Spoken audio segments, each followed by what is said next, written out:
Bonjour à tous, voici un nouvel épisode de Passion Immo, alors un format un petit peu plus traditionnel, avec un invité, mais en l'occurrence ici une invitée. Alors cet invité c'est Bérangère Amann et nous allons parler d'immobilier neuf, de construction neuve, de l'univers des promoteurs immobiliers. C'est pas un sujet que j'aborde si souvent que ça ici, et donc je voulais le faire d'autant plus que ceux qui ont suivi les épisodes précédents sur les tops et les flops de l'immobilier en 2024 ont bien vu que j'avais quand même beaucoup insisté sur, notamment concernant les flops de l'immobilier sur la construction neuve qui est catastrophique actuellement en France et qui pose de nombreux problèmes. Je ne reviens pas dessus, j'avais donné des chiffres, etc., qui étaient assez éloquents. Donc avec Bérangère Amann, on va explorer un peu tout ça. J'ai réalisé cette interview il y a quelques jours. Qui est Bérangère? Alors Bérangère, elle occupe actuellement un poste, le poste de directrice commerciale Île-de-France au sein du groupe Arc. Alors le groupe Arc, c'est qui? C'est un promoteur immobilier qui est d'origine bretonne, qui opère certes principalement sur Paris, sur l'Île-de-France, mais aussi sur Rennes et sur Nantes. Donc Bérangère, elle assume aujourd'hui ses fonctions et c'est toujours l'immense surprise et presque un très grand plaisir que j'ai moi à rencontrer des gens en réalisant ce podcast, c'est qu'elle a un parcours que l'on ne soupçonnerait pas. Puisque Bérangère, elle a été danseuse professionnelle, c'est comme ça qu'elle a débuté sa carrière, comme elle me l'a expliqué. Et puis, à l'occasion d'une opération immobilière, d'un achat qu'elle a réalisé, elle a découvert que tout ça lui plaisait plutôt pas mal. Elle est tombée dans la marmite, comme on dit. Et puis, de la marmite, elle n'en est pas sortie. Elle y est toujours. Elle a gravi les échelons et des cours du soir et de la formation, etc. Et d'ailleurs, vous allez le voir ou l'entendre selon que vous suivez le podcast sur YouTube en vidéo ou que vous le suiviez sur les plateformes de podcast. On va voir une jeune femme extrêmement volontaire, dynamique, et c'est tout ce que j'ai pu apprécier dans cet échange. Et vous allez voir, ça va nous permettre de passer de l'autre côté de la barrière, de comprendre un petit peu mieux comment fonctionnent les promoteurs immobiliers. Et puis avec elle, on va décrypter, on va discuter de la situation de l'immobilier neuf en 2025 en France. Passion Immo, c'est parti.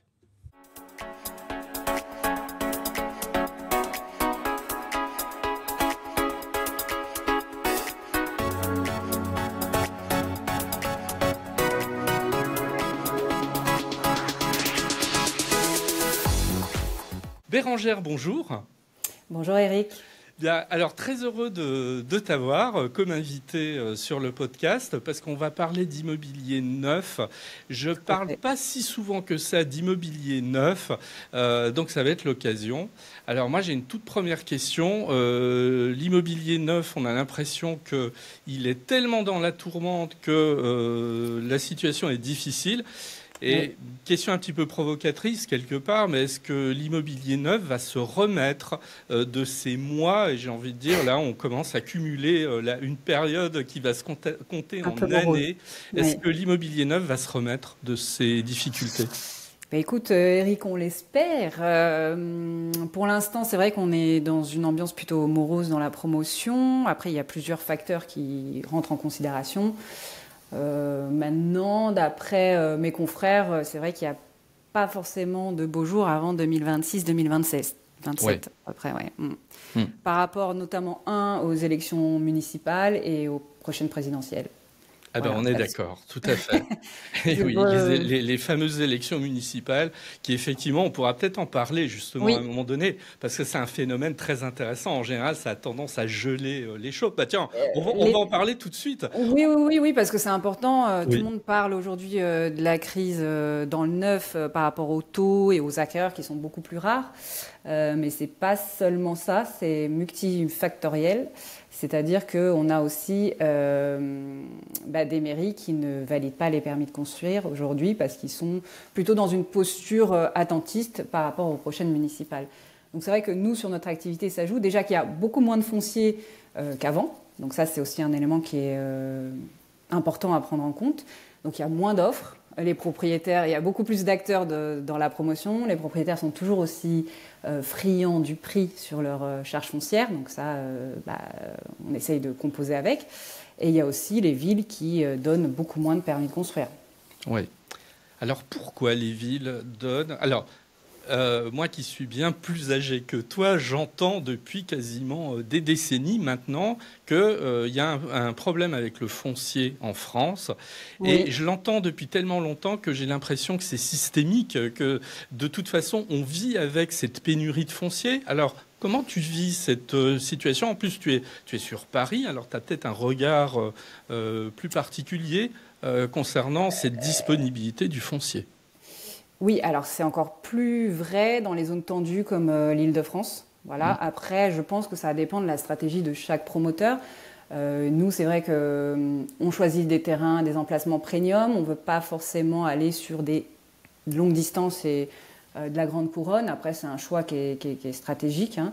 Mais aujourd'hui, je ne vais pas dire que, en fait, on en subit un peu les conséquences parce qu'effectivement, on a moins de foncier, on a moins de stock à vendre. Mais ça, c'est tous les promoteurs confondus. Donc, après, je pense qu'aujourd'hui, il faut aussi réfléchir à la sortie. En fait, le développement, c'est pas ma partie, mais le développement, je pense qu'il doit se faire autrement, en fait. Voilà, sur peut-être la diversification, peut-être trouver déjà à quel acteur on va vendre le projet, l'opération. Diversifier, c'est-à-dire pas forcément faire que du résidentiel, et puis après aller chercher un terrain en face, en fait. Il y a peut-être un autre mode opératoire qui doit se faire, parce qu'aujourd'hui, en diffus, on voit qu'il y a beaucoup moins de propriétaires qui vendent, sinon ils sont très gourmands sur les prix. Ah oui. Ouais. C'est le jeu, en fait, c'est normal. Je pense que si toi, demain, tu vends un terrain ou moi, on sera peut-être dans le même contexte, voilà, ce qui est logique. Et après, c'est vrai qu'il y a de moins en moins aussi d'appels d'offres ou d'appels à concours, quoi. Donc, ou sinon, on est beaucoup. Et c'est ce qui fait que plus on est nombreux, plus il y a de concurrence, quoi. Oui, vous êtes nombreux et la part de gâteau n'augmente pas. Et réduite. Elle diminue même. Mais cela dit, quel regard tu as? Pourquoi, à ton avis, on répète depuis aussi longtemps qu'il y a ce problème de disponibilité du foncier? C'est qu'il y a un problème, qui est un problème qui dépasse les simples circonstances du moment. Parce que on parle beaucoup de la loi ZAN depuis un moment. Que la loi ZAN va poser des problèmes, oui, certes, mais la disponibilité, enfin plutôt le manque de disponibilité du foncier ne démarre pas avec la loi ZAN, pour autant.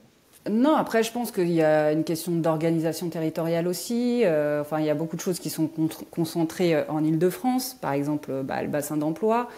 Donc je pense que c'est plus au niveau politique que ça se joue que promoteur, on va dire, en fait. Tu penses que les maires sont frileux à la construction? Oui, tout à fait, je le confirme. Je le confirme. Parce qu'on le voit tous les jours, en fait. On a de plus en plus de contraintes. Normalement, ça a toujours été, mais surtout environnementales. Donc, il y a ce sujet-là. Il y a des contraintes réglementaires. Aujourd'hui, on doit répondre à la RE 2020. On nous demande aussi de répondre à la RE 2020 seuil 2025, alors qu'on ne sait pas encore chiffrer la RE 2020. Donc, on nous impose beaucoup de contraintes que je comprends d'un point de vue global. Mais sur le terrain, ça se passe différemment, en fait. Ouais. Et on a du mal à y répondre. Et de fait, en fait, notre charge foncière qui augmente, les coûts de construction qui augmentent, derrière, c'est très compliqué de sortir des opérations, en fait. Ouais. Et Bérangère, est-ce que tu pourrais expliquer à nos auditeurs qui ne sont pas nécessairement au fait de la RE 2020, c'est quoi, en fait, concrètement? Qu'est-ce qu'elle alors, sans entrer dans le détail, parce que ce serait trop technique, mais qu'est-ce qu'elle impose à un promoteur? Alors, la RE 2020, donc c'est un seuil de réglementation on va dire, thermique et en termes de travaux pour répondre à une isolation et une déperdition d'énergie qui est moindre que ce qu'on avait avant, qui était la RT 2012 en fait. Ouais. Tout simplement. Donc des coûts plus importants pour le promoteur, j'imagine. Oui, après la partie technique, c'est pas forcément ma partie, mais c'est vrai que je te rassure, hein, sans aller dans le détail technique. Hein, c'est non, mais par exemple, sur la dernière formation qu'on a faite sur la RE 2020, on n'a pas le droit au chauffage collectif gaz, par exemple. Oui, par exemple, ouais. Voilà, Ouais. par exemple. Donc on doit mettre de l'électrique. Enfin voilà, il y a plein de contraintes qui sont imposées et qu'aujourd'hui on a du mal à chiffrer en fait, tout simplement, parce que on n'a pas un train de retard, mais ça a été mis en place et il fallait tout de suite y répondre. Voilà, c'était un peu... Oui, en fait, je pourrais résumer alors, de manière pas du tout technique, hein, parce que c'est pareil, moi je ne suis pas un technicien de ces choses-là. C'est moins de souplesse pour le promoteur dans les solutions qu'il va mettre en œuvre, et donc plus de coûts. Plus de coûts, effectivement. C'est ce que je te disais tout à l'heure, c'est que on ne sait pas la chiffrer, mais on sait que par rapport à un coût de construction antérieur à la RE 2020, ça chiffre entre 15 et 20% en plus. Ah oui, quand même. Sur un plan financier. Hein, ah oui. En coût de construction. Donc oui, effectivement, on a ce sujet-là, Oui. Donc un surcoût non négligeable, hein, quand même. Non négligeable, effectivement. Alors, sur le foncier, j'avais entendu à un moment donné une explication d'un promoteur, mais plutôt de province, hein, et j'aimerais savoir si tu partages ou pas son analyse. Il disait, les maires, le problème, c'est que ils n'aiment pas attirer nécessairement de nouveaux propriétaires parce que ça veut dire de nouveaux électeurs et que par conséquent, ils ne savent pas nécessairement où ils vont aller. Donc ils sont plutôt timides sur la construction parce qu'ils ont peur que ça change leur sociologie électorale. Alors est-ce que tu crois que les maires ont ça en vue quand ils hésitent à dégager du foncier ? Peut-être que ça peut en faire partie. Hein. J'ai jamais entendu à titre personnel de mon expérience. Ouais. Je sais qu'il y a un sujet par rapport aux infrastructures, vraiment, parce que souvent on nous demande commercialement des tableaux de suivi, nombre de voitures, nombre d'enfants qu'on doit envoyer aux villes par rapport aux écoles, aux infrastructures et autres. Donc ça, c'est vrai que c'est pour, je pense, une bonne organisation globale au niveau de la ville. Après, il y a des villes qui sont quand même contentes d'avoir un nouvel électorat, en fait, et de développer leur ville. Enfin, moi, c'est comme ça que je le ressens. Là, on a commercialisé à HR. Je suis en contact avec le maire ou l'adjoint au maire. Non, c'est plutôt positif. Mais bon, après, c'est peut-être relatif en fonction des bords politiques. Hein, je ne sais pas, moi. Ça, c'est... J'ai l'impression que en fait c'est une explication qui n'est pas à généraliser, mais c'est une explication qui peut tout à fait être la réalité dans telle ou telle ville, effectivement. Ouais, je pense. Voilà. Tu sais, au niveau politique, il y a tellement d'avis et d'opinions que bon, je serais pas surprise qu'effectivement il y en a certains qui pensent comme ça. Hein. Et comme tu le disais au tout début, on est sur des explications quand même multi-critères hein, sur cette crise. Tout à fait. Les gens entendent beaucoup les médias qui disent les taux d'intérêt qui ont augmenté, ce qui provoque la crise immobilière actuelle. Non, en fait, il n'y a pas que ça, en fait. Déjà, ça date depuis un petit bout de temps. Oui, quand même. Comme tu l'as dit, le foncier est en pénurie constante, c'est normal. En l'étalement urbain, à un moment donné, la disponibilité du foncier, quand on aura tout construit, il n'y aura plus forcément de disponibilité. Les réglementations environnementales. Et après, effectivement, il y a aussi...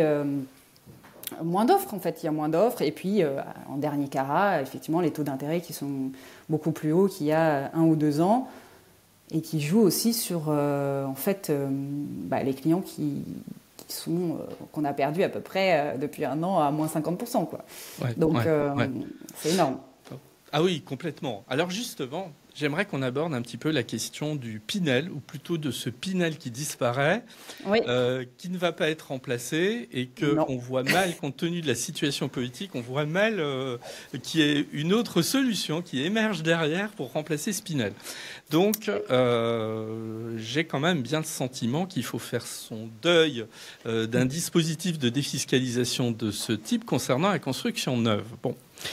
Oui, je crois Alors, aussi. qu'en penses-tu? Est-ce que... Alors, là-dessus, je vais te jeter un certain nombre d'affirmations qu'on a pu avoir sur le Pinel. Oui, Oui, mais de toute façon, le Pinel, il avait tendance à permettre aux promoteurs à augmenter leur prix parce qu'ils savaient que les clients allaient, en disposant de défiscalisation, allaient retrouver une partie de leur mise de fonds sous forme d'économie d'impôt. Ça permettait à ce moment-là aux promoteurs de gonfler ses prix de ouais. manière artificielle parce qu'ils savaient que les acquéreurs allaient absorber ça. Alors déjà, cette première affirmation que tu as dû entendre, qu'est-ce que tu en penses? Je pense que c'est une croyance qui peut s'arrêter. Encore une fois, ça peut s'avérer vrai pour certains promoteurs et pas pour d'autres, mais pour laquelle je pense pas qu'il faille faire une généralité. En fait, c'est pas forcément une réalité. En fait, bien entendu que le promoteur, s'il peut améliorer sa marge, il le fera. Maintenant, vu le contexte du marché dans lequel on est plus en train de dégonfler que de gonfler les prix. Oui, tout à fait. Ouais. Voilà. Ouais. Après, j'en doute pas que dans des périodes où ça se vendait très bien, oui, il y a eu des augmentations de prix, mais c'est pas forcément par rapport au Pinel, c'est global en fait. Ouais. Voilà. Et encore une fois, le marché, c'est l'offre et la demande. Donc, s'il y a de la demande, c'est comme un propriétaire qui vend son appartement ou son terrain. C'est-à-dire que s'il a 4 promoteurs qui veulent lui acheter et qui font des surenchères, il va gonfler son prix en fait. Donc, oui, mais j'ai envie de dire que c'est la nature humaine, quoi.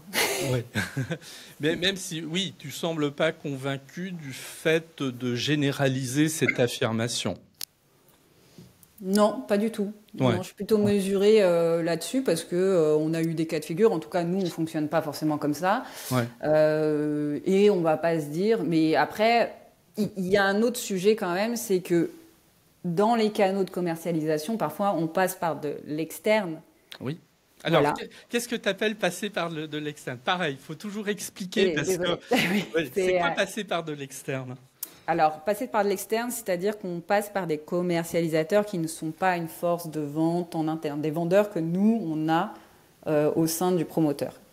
Donc, on passe par des commercialisateurs extérieurs, soit de la prescription, ça peut être des réseaux et des CGP, ça peut être plein de canaux différents, et que nous, on paye en tant que promoteur un taux qui est assez variable, entre 5 et 8%. Il y en a certains qui étaient même à 10%.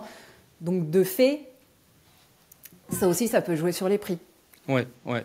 Donc, Et c'est juste un canal de partenaires, en fait, ouais. qu'on rémunère. Ouais, ouais. Voilà, Et tu donc, veux dire par là que passer par une commercialisation externe, je vais y arriver, oui. ça va être un facteur de renchérissement du coût au final? En fait, c'est lissé. C'est lissé, si tu veux, dans un bilan financier. Donc, il y a des promoteurs qui lissent sur un prix global. Et il y en a d'autres qui vont peut-être augmenter des prix pour absorber justement ces frais. Ouais, ouais, Voilà. ouais. Alors C'est une là, stratégie après ça. Voilà. ouais, ouais. Moi, j'ai une question. Je te demande pas évidemment de me répondre par rapport à la société dans laquelle tu es, mais là encore, il y a une croyance souvent. Oui, les promoteurs, ils se font beaucoup d'argent, ils ont des marges considérables, etc. Qu'est-ce que tu peux dire par rapport à ça? Je pense que c'est pareil. En fait, ça a été vrai pendant un temps. On a connu des très belles marges. Aujourd'hui, il arrive qu'il y ait des promoteurs qui plantent des opérations. D'ailleurs, Ouais, on en voit beaucoup en ce moment. Hein. Il y en a qui sont pas complètement. mal en procédure collective, Mm. qui ont... En fait, tout le sujet, c'est que nous, enfin, moi, j'interviens donc direction commerciale, je fais les estimations des prix de sortie pour dans 2 ans. Mm. C'est hyper compliqué, en fait. Ah oui. Comment tu veux savoir ton marché dans 2 ans? C'est juste des prises de position et des prises de risques qu'on prend en fait. Sauf que certains prennent de gros risques parce que ça joue sur la charge foncière, comme on disait tout à l'heure.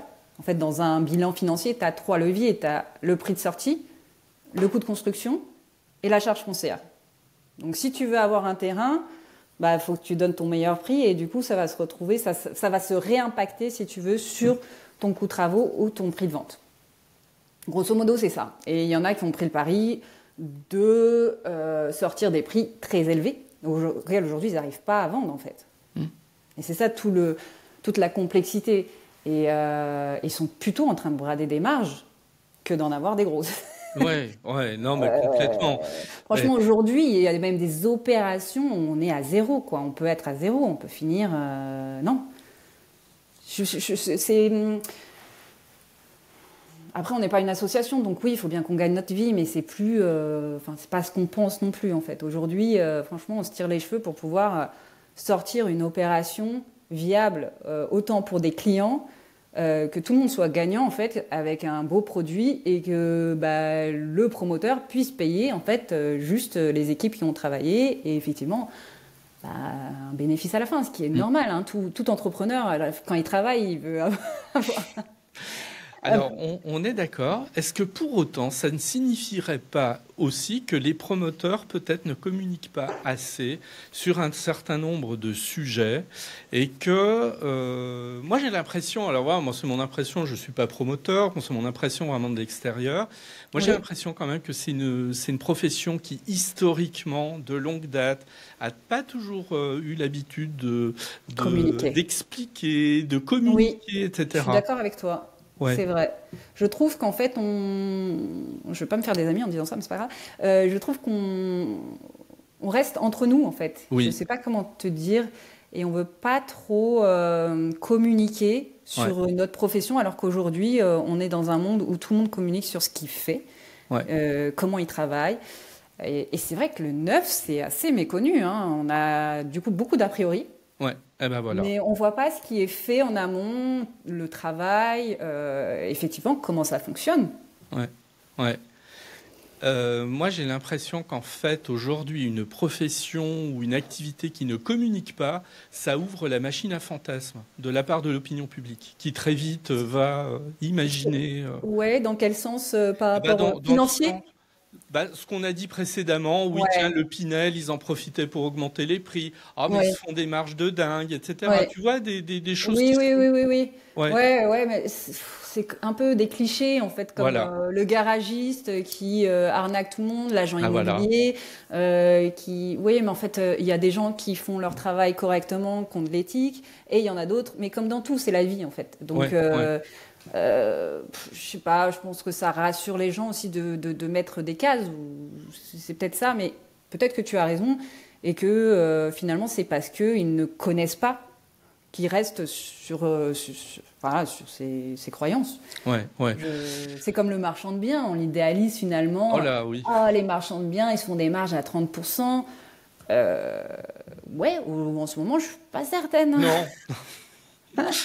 Voilà. Donc, non, je te confirme, ils se font pas des marges à 30% en ce moment et ils sont comme tout le monde. Hein. Donc, voilà. Et puis, il faut voir derrière. Nous, on porte des opérations pendant 2 ans. Donc, ça a quand même un coût financier. Le marchand de biens, c'est pareil. S'il déstocke pas de suite, il a des frais financiers.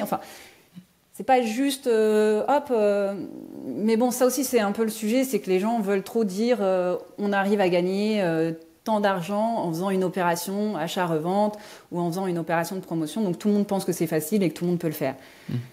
La vérité est autre, c'est que c'est très complexe.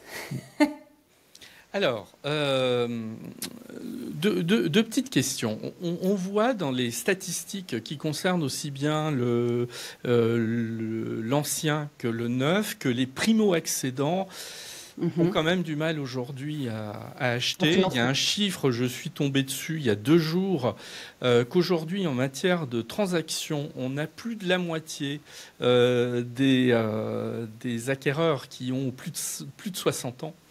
Voilà. Alors, première question liée à ça. Est-ce que tu vois, toi, de ton côté, une certaine disparition des primo-accédants ou pas trop? Euh, c'est vrai que je fais pas d'analyse sur les âges forcément, mais après, c'est de bon sens des personnes qui sont plus établies dans leur vie professionnelle et qui ont peut-être eu des biens immobiliers en amont, qui arrivent à financer aujourd'hui des acquisitions. Maintenant, d'un point de vue sociologique, je crois que la génération Z est a beaucoup moins envie d'être propriétaire. Ah, tu crois? Ouais, Ah oui. ouais. Ils sont plus dans un état d'esprit, pas nomade, mais je veux être propriétaire de rien en fait. Alors, ça m'intéresse, ce que tu es en train d'expliquer. Voilà. Est-ce que tu rattaches ça au fait que aussi cette génération est moins attachée à l'entreprise qu'elle l'était, Tout à que fait. ne l'était la génération précédente, et que tout ça, on le rencontre aussi par rapport à la possession immobilière, par Tout à rapport, fait. Je pense effectivement. que ça joue en fait C'est pour ça que je pense que c'est important de rester ouvert en fait, déjà à ses clients, déjà de un, mais aussi à la génération qui vient après nous, parce que c'est eux qui vont acheter demain en fait, ou pas. Oui. D'ailleurs. Et en fait, leur mode de consommation aujourd'hui peut impacter nous, en fait, notre réflexion en tant que promoteur, ou comment on va, au niveau du marketing, aller la chercher, en fait. C'est des gens qui sont beaucoup sur les réseaux sociaux, c'est des gens, effectivement, qui veulent pas forcément être en CDI, mais qui préfèrent être en CDD. Je fais pas de généralité, hein. Oui, oui, oui. Voilà, c'est des statistiques qui ont été faites. Et c'est vrai que c'est des gens qui sont plus sur Internet, qui commandent.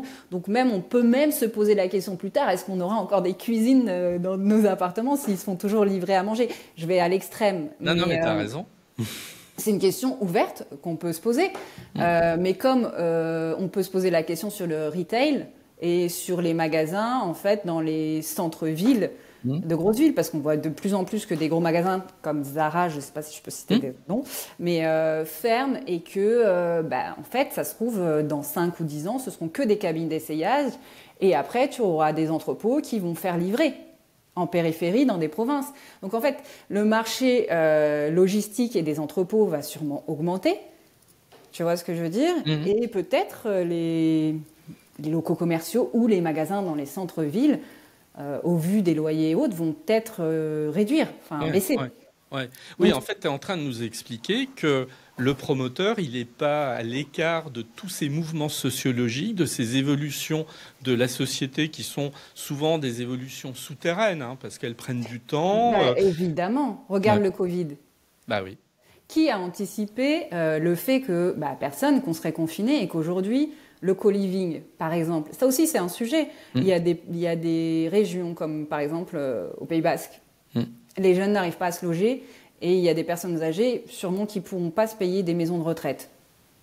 Aujourd'hui, des résidences intergénérationnelles, il y en a très peu. Il n'y en a qu'une qui s'est lancée là il y a 2 mois. Ouais. Tu vois.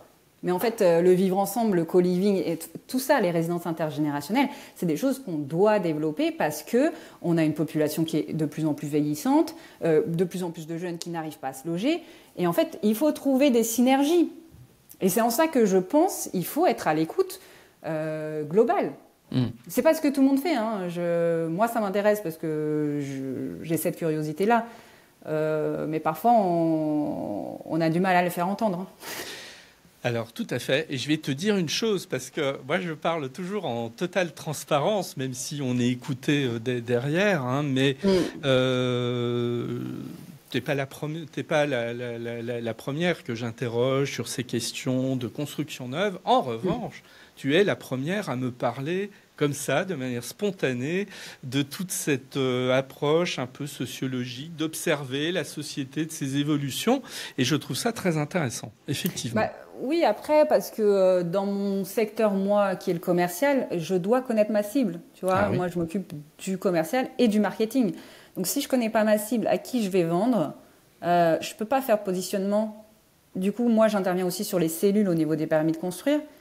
Donc, c'est à moi de donner aussi un avis de comment on va réussir à vendre. Et aujourd'hui, la vente, c'est aussi multifactoriel. C'est un emplacement, c'est un prix, mais c'est aussi un produit. Et l'extérieur, on l'a vu avec le Covid, ça n'a pas loupé après derrière.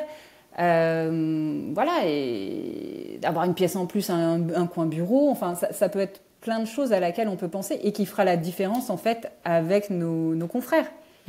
Aujourd'hui, il faut, ce que j'arrête pas de dire, c'est qu'aujourd'hui, les clients qui peuvent acheter, il y en a de moins en moins, ils sont plus exigeants, il faut être en capacité de répondre à leurs demandes en fait. Et c'est logique. Moi, demain, j'achète quelque chose, c'est pas que je vais être exigeante, mais je vais vouloir le mieux, qui est relatif pour moi, hein, c'est très subjectif le mieux. Mais c'est logique. Voilà, je vais faire un benchmark, je vais regarder un peu à droite à gauche ce que je propose les autres.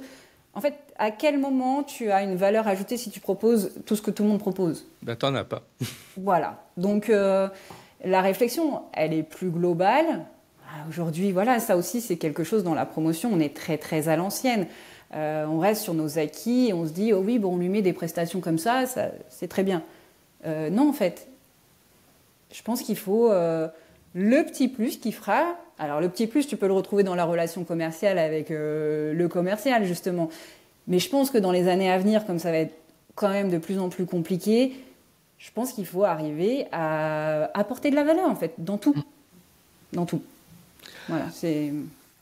Très bien. Alors, pareil, sur des chiffres sur lesquels je suis tombé tout dernièrement, mais tout simplement parce qu'ils sont l'émanation, à un moment donné, notamment de la note de conjoncture des notaires qui paraît tous les 3 mois, qui est toujours une source que je trouve assez enrichissante. On expliquait dans la dernière qu'on a quasiment moitié moins aujourd'hui d'investisseurs qu'il y a quelques années. Alors, est-ce que ça, tu le ressens? Et ma question derrière, est-ce que ça vaut le coup aujourd'hui, quand on est un investisseur, d'acheter encore dans le neuf, ou c'est un peu fini d'acheter dans le neuf pour de l'investissement? L'investissement aujourd'hui, en vrai, l'investisseur qui achetait dans le neuf, c'était pour la Pinel. Donc on a dit tout à l'heure que la Pinel, il n'y en avait plus. Non, je vois très peu d'investisseurs, à part pour faire du patrimonial, si tu es dans Paris intramuros, éventuellement, dans des villes un peu cotées, Dinard. Mais c'est du patrimonial, c'est des gens qui ont de l'argent déjà à placer. C'est encore différent. C'est pas des gens, mais les gens qui veulent faire de la défiscalisation, non, on les a perdus. La preuve en est, c'est que j'ai fait l'atterrissage des chiffres 2024, je suis à 14% d'investisseurs, là où j'étais à 30%. C'est pas beaucoup. Ah bah non. Ah ouais. Après, nous, on fait du résidentiel, on fait de produits en résidence principale. Ouais. Mais on est à 14% d'investisseurs. Là, on était à 30% avant. Bah voilà. Oui, donc tu es bien dans cette orientation d'une perte de moitié des investisseurs. Exactement. Voilà. Ouais. Et quasi zéro, ça se trouve, 2025. Oui. Ouais. Voilà. Ouais. Mais oui, après, oui, c'est évident. C'est évident. Alors, pour terminer, j'aimerais qu'on parle un petit peu plus spécifiquement de Paris. C'est l'horreur d'être promoteur sur Paris, où finalement on y trouve un bonheur certain sur le plan professionnel. Dans quel sens? Est-ce qu'on galère davantage quand on est promoteur sur Paris au risque d'y perdre sa santé, ou est-ce que finalement, on a un marché beaucoup plus spécifique, mais sur lequel on arrive quand même à faire des opérations? Alors aujourd'hui, sur le marché parisien, on a moins de 100 lots à vendre à l'offre disponible. Donc c'est très peu. C'est très peu. Après, les prix sont élevés. On galère à avoir des permis. Parce qu'aujourd'hui, c'est que des permis en numérique, donc qui sont très longs à obtenir. On a la zone ABF, on a toutes ces contraintes. Pour construire, honnêtement, on n'en a pas, nous, dans Paris intramuros, mais c'est pareil, les autorisations, c'est plus compliqué. Mais c'est normal, il y a plus de densité, il y a plus de monde, en fait. Après, au niveau du marché... tout est une question de prix. Ça dépend à quel prix tu te positionnes. Ouais. Mais c'est vrai que les gens ont quand même un peu plus de moyens et qu'ils ont des appartements dont ils sont propriétaires, qu'ils peuvent revendre. Donc, mais c'est pareil, à Paris, ils vont chercher quand même du quali, c'est-à-dire un emplacement deux beaux espaces, un dernier étage terrasse, ce qu'on ne trouve que très rarement. Donc c'est là où tu vas pouvoir mettre ta plus-value en fait. Ouais. Et est-ce que vous faites partie de ces promoteurs qui cherchent à se diversifier en allant notamment sur peut-être de la rénovation, en allant sur du service, en allant éventuellement sur du syndic, etc. Ou est-ce que vous restez concentré sur votre métier? Alors aujourd'hui, non. On se diversifie pas. Enfin, on fait du bureau. On a fait du bureau qu'on a loué. On cherche à se diversifier sur nos nouveaux projets. Parce que c'est ce que je disais tout à l'heure, on va être obligé. Après, aujourd'hui, on n'a pas de résidence de service, on n'a pas de résidence intergénérationnelle. Voilà, on fait quand même beaucoup plus, en majorité, du résidentiel. Je parle pour l'Île-de-France, parce qu'en région, c'est encore différent et je ne vais pas parler au nom de Sophie, qui est mon homologue. Et puis, c'est un peu plus... Ce sont des marchés qui sont différents. Avec des demandes différentes. À Rennes, c'est clairement pas les mêmes demandes qu'à Paris, en fait. Donc, voilà. Alors Bérengère, pour conclure, j'ai envie, après t'avoir entendu, j'ai ce sentiment que la promotion immobilière, elle est vraiment à la croisée des chemins et elle est à la veille peut-être d'une mutation, en tout cas d'une nouvelle période qui est peut-être très différente de celle qu'elle vient de vivre ces 20 dernières années. Je suis excessif quand je dis ça ou il y a une part de réalité? Moi, j'y crois beaucoup. Enfin, je crois qu'il faut s'adapter et qu'il faut modifier certaines choses. Après, je vois pas beaucoup de changements, honnêtement. Donc voilà, ça reste très personnel, ça reste très subjectif en fonction de chaque promoteur. Mais je pense qu'honnêtement, il faut plus s'ouvrir en fait sur justement la demande que de faire des choses qu'on faisait avant et qui fonctionnaient, mais qui peut-être aujourd'hui ne fonctionnent plus en fait. Et moi, c'est plus cette forme d'ouverture que je cherche à avoir et à faire passer comme message, parce que je pense que c'est important pour continuer dans notre profession, en fait. Bien. Eh bien, Bérengère, on va rester sur cette bonne note d'évolution à venir, de souhait d'évolution. Et je te remercie et à très bientôt. Merci à toi. Merci Eric. Allez, bon après-midi. Merci.